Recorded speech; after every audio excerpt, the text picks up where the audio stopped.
আসসালামু আলাইকুম। তো এই ডিভাইসটি হচ্ছে একটি সিরিয়াল কমিউনিকেশন মডিউল।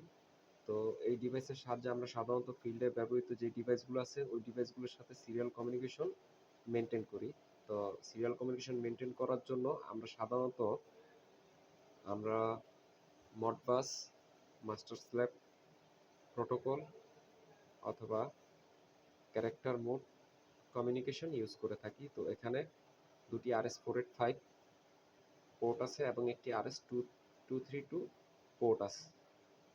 তো এই ফিল্ডের যে ডিভাইসগুলো আছে এই ডিভাইসগুলো ইউটিপি কেবল বা ক্যাট5 কেবলের সাহায্যে এই মডিউলের সাথে সংযুক্ত হয় এবং এই মডিউলে সংযুক্ত হওয়ার পর ওই ডিভাইসগুলোর সাথে কমিউনিকেশন এই ডিভাইসের সাথে করে এবং এই ডিভাইসটি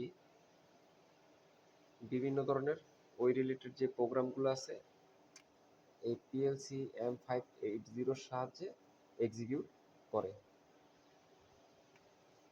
তো মূলত এটি একটি সিরিয়াল কমিউনিকেশন মডিউল হিসেবে পরিচিত।